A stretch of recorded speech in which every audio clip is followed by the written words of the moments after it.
All right, we're going to cover some basic submissions for mount. First we're going to cover is the Americana. Okay?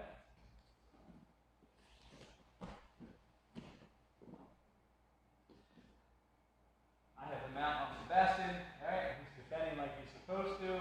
So I need to separate this arm from his body to get it here. Okay. So the easiest way to do that is to get the elbow separated from his body. All right. So we're here. All right, I got some good pressure on him.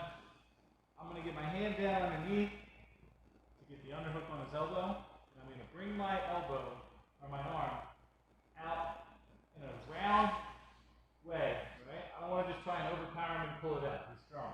Right.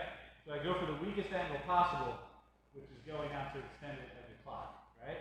So I get underneath, and I'm going to crawl my hand up. Right. Now I have his arm up in an uncomfortable position. Now I can isolate the wrist and pin it down. Okay? Once I have the wrist isolated, I'm going to drop my elbow next to his face. Alright? Makes it a lot harder for him to defend it when he can't see what I'm doing and I have my arm in his face. Alright? So, here he's defending. I get my hand in under that underhook, the tip of the elbow, and I'm crawling out. I'm pulling his arm away from his body. Right? Now that I have it isolated, I can drop my weight towards that direction, isolate this wrist, and drop my elbow down. Okay? So we're here. Next is to get my hand through to my position. Alright? I'm holding his wrist. My wrist attaches to my other wrist. Or my hand attaches to my other wrist. My hand on his wrist, my other hand on my wrist.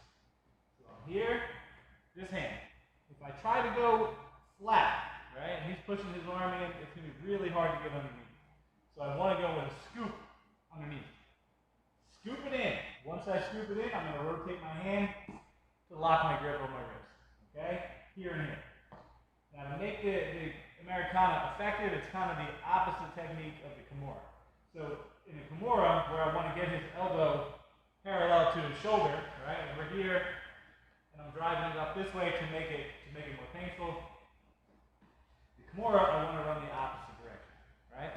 You look at the flexibility of his arm, right? As I bring it down more and more and more, he has less flexibility here, right?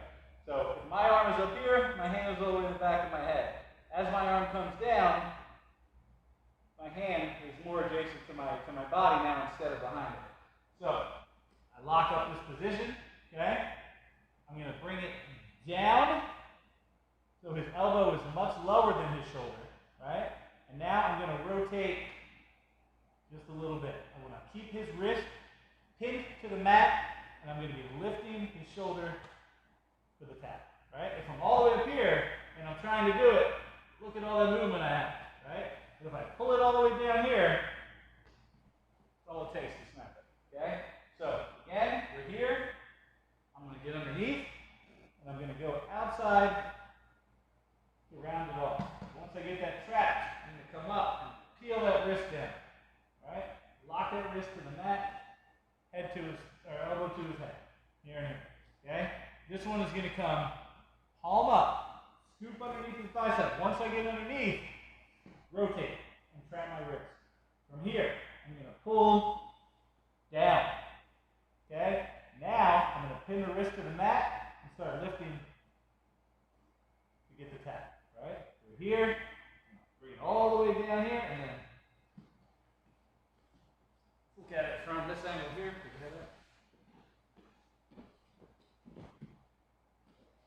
Okay. Here, I'm going to get underneath and around. Separate that arm from the body.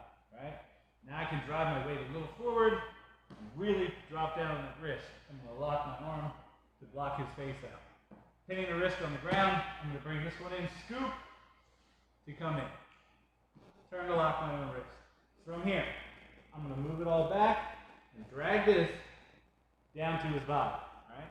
And then from here, a little adjustment up to pop that shoulder.